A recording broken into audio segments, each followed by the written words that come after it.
구글 지도는 길 찾기 외에도 지도에서 활용할 수 있는 다양한 기능들을 제공하고 해외에서도 활용할 수 있다는 장점이 있습니다. 이번 시간은 구글 지도를 100% 활용하는 놀라운 방법들을 알아보겠습니다.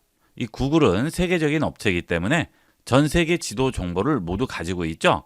그래서 축소를 하게 되면 이렇게 지구본 모양으로 확인할 수 있습니다. 그리고 내 위치는 여기에 나오고 있죠. 이렇게 전 세계 어디든 원하는 곳을 확대해서 확인할 수 있고요. 확대하는 방법은 마우스 휠을 돌리게 되면 이런 식으로 마우스가 위치한 부분이 확대가 되죠. 마우스를 일본 쪽에 위치하면 일본 쪽이 확대가 되고 우리나라에 놓고 휠을 돌리게 되면 우리나라가 확대가 되겠죠. 그 다음 이동은 마우스 클릭해서 드래그 하시면 이동할 수 있습니다. 그 다음 좌측에 있는 사이드바 상단에 보시면 줄세개 버튼이 나오죠. 여기에 보시면 여러 가지 메뉴가 나오는데요. 저장됨 들어가시면 내가 방문했던 장소들이 나오게 됩니다. 그리고 여행 계획을 짤 때 장소를 검색해서 동선을 확인한 다음 목록에 저장한 내용들이 보이게 되죠. 제가 예전에 검색해서 저장한 목록들이 보이게 되죠. 여기에 보시면 가족여행이라고 있는데요. 클릭해 보시면 제가 가족여행 갔을 때 방문했던 장소들이 여기에 보이게 됩니다. 이 경우는 제가 따로 가족여행이라고 목록으로 만들어 놓은 거죠. 이 목록은 내가 만들지 않으면 자동으로 추가되지는 않습니다. 내가 목록으로 추가를 해야지만 목록에 나오게 되겠죠. 목록 생성은 상단에 있는 새 목록 버튼을 누르시고 검색했던 장소들을 추가해 주시면 됩니다. 이 목록 추가해서 이용하는 방법은 잠시 후에 다시 보도록 하겠습니다. 그 다음에 방문한 장소를 누르시면 내가 방문했던 장소들이 시간대별로 나오게 되죠. 그걸 타임라인이라고 부르죠. 저는 지금 타임라인이 꺼져 있는데요. 타임라인을 이용을 하기 위해서는 해당 기능을 설정해서 켜주셔야 됩니다. 타임라인을 켜주게 되면 내가 이동한 그 구간들이 전부 하나로 방문한 장소에 묶여서 나오게 됩니다. 이런 것들은 나중에 여행을 다녀와서 어디를 다녔는지 내가 여행에서 어떤 것들을 했는지 확인할 때 좀 더 편리하게 이용할 수 있겠죠. 자, 타임라인 열기 해보겠습니다. 웹브라우저에서 더 이상 타임라인 사용할 수 없다고 하죠. 타임라인은 이제 스마트폰에서만 확인할 수 있도록 정책이 바뀌었습니다. 그래서 타임라인을 확인할 때는 스마트폰에서 이용해야 됩니다. 자, 이것도 잠시 후에 다시 한번 보도록 하겠습니다. 자, 그 다음은 지도 눌러보시면 내 지도에서 지도를 만들고 관리한 항목들이 나오게 되는데요. 자, 아래쪽에 보시면 지도 만들기라고 있고요. 여기서 내가 지도를 따로 만들 수 있습니다. 이것도 잠시 후에 다시 보도록 하겠습니다. 이렇게 해서 기본적인 지도 사용법을 확인했는데요. 요즘 여행 다니시는 분들 많으시죠? 여행 가실 때 제일 시간이 걸리고 어려운 부분이 일정 짜고 숙소 정하는 그런 세부 계획인데요. 일정을 잘못 짜서 즐거운 여행 망치는 분들이 계십니다. 이번 시간은 여행 일정과 동선을 구글 제미나이와 구글 지도를 이용을 해서 만들고 실제 활용하는 방법을 알아보겠습니다. 요즘 대한민국 다낭이라고 할 정도로 베트남 다낭으로 여행 가시는 분들 많으신데요. 다낭으로 여행 간다고 가정을 하고 일정을 짜고 구글 지도를 활용해 보도록 하겠습니다. 자, 구글 제미나이 실행합니다. 그 다음 다낭 3박 4일 4인 가족 여행 일정 만들어 달라고 했는데요. 자, 이렇게 3박 4일로 여행 일정을 만들어 줬죠. 자, 그러면 이걸 이용을 해서 구글 지도에서 목록을 생성해 보도록 하겠습니다. 자, 구글 지도에서 다낭부터 검색을 해 보도록 하겠습니다. 자, 그러면 바로 베트남 다낭이 나오고 있죠. 자, 다낭 공항에서 내려야 되겠죠. 자, 다낭 공항에서 내린 다음 숙소로 이동을 해야 되죠. 자, 다낭 공항으로 다시 검색합니다.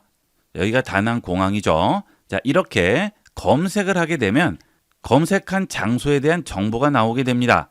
자, 여기서 저장을 해줍니다. 자, 그러면 어디에 저장할지 물어보죠. 자, 새 목록을 눌러서 저장을 해보겠습니다. 자, 새 목록 누르시고요. 다낭 여행으로 목록을 만들겠습니다. 자, 그러면 지금 저장되고 있죠.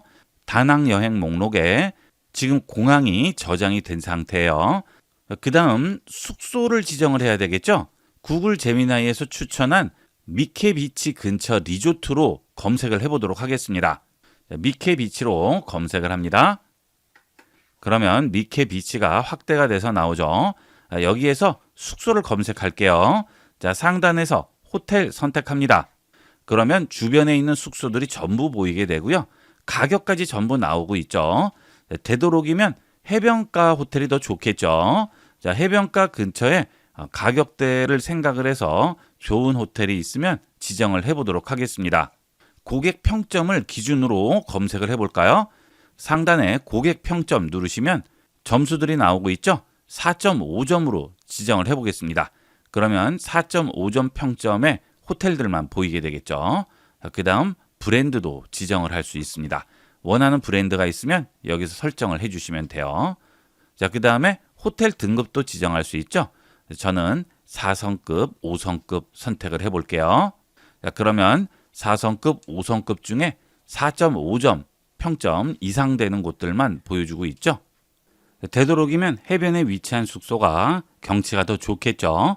자, 그래서 앞서 검색한 미카 해변 근처에 있는 해변가의 숙소를 찾아보도록 하겠습니다. 숙소에 마우스를 얹으면 해변으로 접근하는 경로를 보여주게 되죠. 자, 이런 식으로 접근하게 되네요. 그 다음 이쪽에 있는 숙소도 보면 해변에 이런 식으로 접근하게 되어 있는 것 같습니다. 해변은 이곳을 이용을 해서 접근하는 것 같은데요. 저는 여기 있는 이 숙소를 선택을 해보려고 합니다. 여기 있는 숙소에 대한 정보는 마우스를 해당 숙소 위에 얹게 되면 이렇게 팝업 창이 뜨게 되고요. 여기는 화살표를 이용을 해서 사진을 확인할 수 있고 사진을 클릭하게 되면 좀 더 자세한 정보를 확인할 수 있죠. 자, 정보 눌러보시게 되면 여러 가지 제공되는 서비스라든지 호텔 정보를 보여주고요. 리뷰를 누르시면 그 호텔에서 묵었던 사람들이 쓴 리뷰도 확인할 수 있죠. 위치도 좋고 직원들도 친절했다고 합니다. 시설도 깨끗하다고 하네요. 수영장도 2개라고 하고요. 전반적으로 평이 상당히 괜찮습니다. 자, 그러면 이곳을 숙소로 잡도록 하겠습니다. 마우스를 숙소 위에 얹고요. 여기 있는 저장 버튼 누릅니다. 그러면 또 저장이 되겠죠. 자, 이렇게 내가 검색한 장소나 저장한 장소는 좌측 사이드바에 보시면 이렇게 저장이 되어 있습니다. 마우스를 얹게 되면 앞서 검색한 미카비치, 호텔 다낭 전부 보이게 되죠. 이렇게 저장된 곳들을 나중에 목록으로 묶어서 따로 저장을 해두시면 여행 가실 때 굉장히 편리하게 이용할 수 있겠죠. 다시 제미나이로 오신 다음 이번에는 식당도 정보를 보여주고 있죠. 추천 식당이 마담란 콩카페라고 하네요. 자, 마담란을 한번 찾아보도록 할까요? 마담란으로 검색했습니다. 자, 그러면 바로 마담란 카페가 나오죠. 이곳에 대한 사진이 여기에 나오고 있죠. 사진 보기 누르시면 사진 정보를 전부 확인할 수 있습니다. 상당히 괜찮네요. 시설도 좋고 깔끔한 것 같습니다. 자, 그 다음 여기서 메뉴도 확인할 수가 있죠. 전체 메뉴도 전부 확인할 수 있어요. 판매하고 있는 이런 요리들이 다 보이고 있죠. 여기서 참고하셔도 되겠습니다. 그 다음 분위기라든지 주스, 수프, 볶음밥, 국수 여러 가지 있죠. 그 메뉴마다 사진도 확인할 수 있습니다. 자, 이것은 업체에서 어떤 식으로 올렸는지에 따라서 제공이 될 수도 있고 되지 않을 수도 있습니다. 이 업체는 구글에 굉장히 신경을 써서 올려놓은 것 같죠? 이것도 저장을 해둘까요? 다낭 여행에 저장을 하겠습니다. 자, 그 다음 다시 제미나이로 들어가서 방문할 곳들도 찾아보시면 되겠죠. 다낭 대성당과 한시장을 늦은 오후에 방문해보라고 하네요. 자, 다낭 대성당도 검색을 해볼까요? 다낭 대성당 검색합니다. 자, 위치가 여기에 있네요. 자, 우리가 묵는 곳은 이쪽이죠. 거리가 약간 떨어져 있네요. 이것도 저장을 하도록 하겠습니다. 그 다음 한시장이 구경할 거리가 있다고 했죠. 한시장으로 검색했습니다. 자, 이곳이 한시장인가 봐요. 여기는 로컬 푸드인 것 같아요. 여기에 보시면 여러 가지 음식점들이 많죠. 제미나이에서 얘기하기로는 한강 주변에 분위기 좋은 레스토랑 루프탑이 있다고 하죠. 용다리 배경을 감상하며 식사를 하라고 하니까 용다리 근처로 정해보도록 하겠습니다. 자, 지금 여기가 드래곤 브릿지 용다리죠. 자, 그 근처에 여러 가지가 있는데요. 여기 한시장에 있는 강 바로 옆에 있는 이곳을 선택을 해보겠습니다. 자, 여기도 리뷰라든지 그 다음 메뉴도 확인을 해보시고 선택하면 좋겠죠. 한국말을 잘하는 분도 있다고 합니다. 자, 그래서 이곳을 저장해 보도록 하겠습니다. 또 저장하겠습니다. 자, 이렇게 저장을 하게 되면 좌측에 지금 검색했던 장소들이 하나로 묶여서 나오게 됩니다. 자, 이걸 선택을 하세요. 그러면 지금 제가 검색한 장소들이 전부 보이게 되죠. 이렇게 일단 전부 검색을 한 다음 그 다음 하나로 묶어서 목록으로 저장을 하시면 돼요. 자, 일단 다낭이라는 것은 그냥 목적지로 검색을 한 것이기 때문에 다낭은 필요 없죠. 그래서 이것은 삭제하겠습니다. 그 다음 공항이라든지 호텔, 음식점, 관광지들은 그대로 놔두고요. 그냥 목적지 검색으로 찾은 곳은 지우면 되겠죠. 삭제하겠습니다. 자, 그러면 우리가 방문할 곳을 검색한 것만 남죠. 자, 여기서 모두 선택을 하시고요. 저장을 합니다. 그리고 다낭 여행으로 저장을 할게요.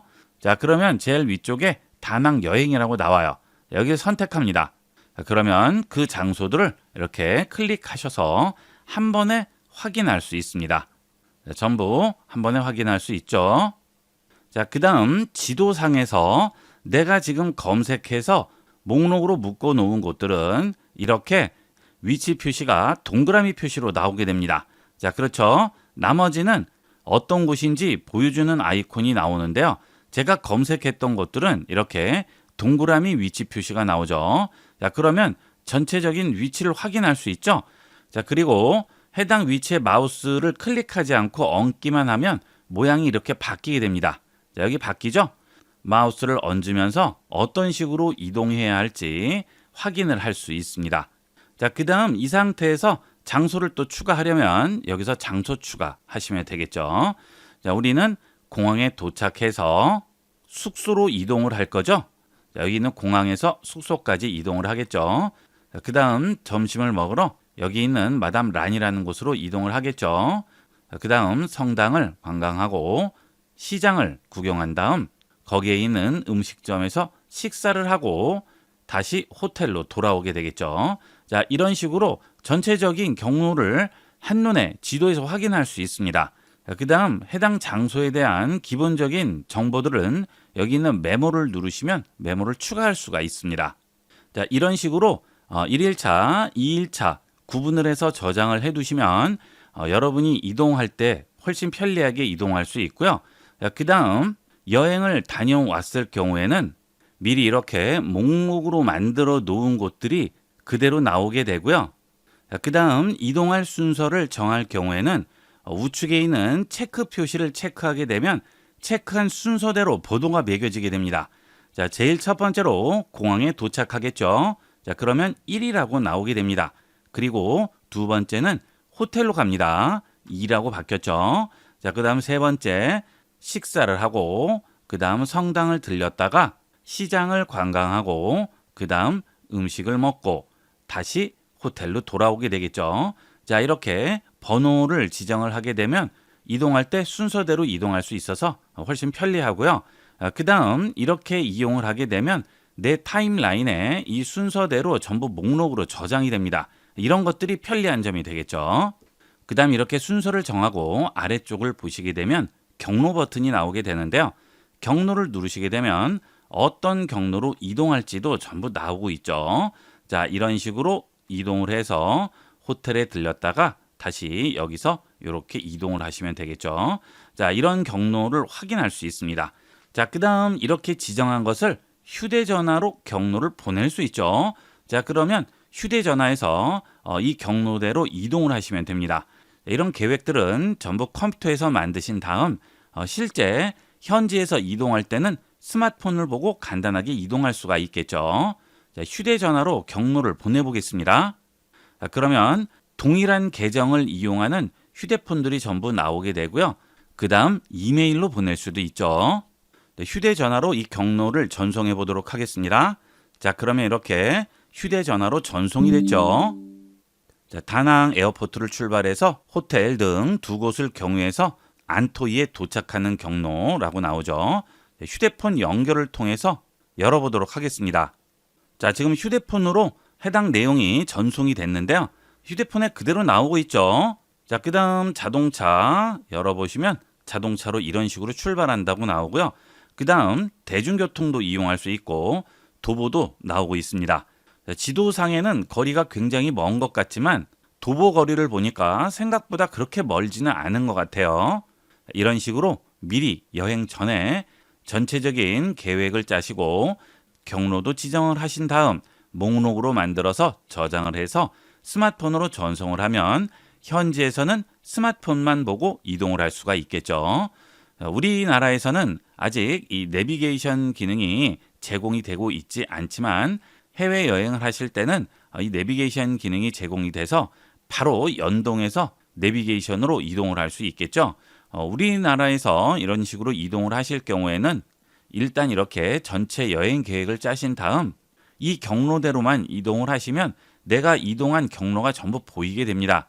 그래서 나중에 타임라인에 들어가셔서 어떤 식으로 여행을 했는지도 전부 확인이 가능하죠. 그 다음 그곳에서 사진을 찍으면 사진도 같이 목적지에 첨부가 됩니다. 이런 것들이 구글 지도의 최고의 장점이라고 할 수 있겠죠.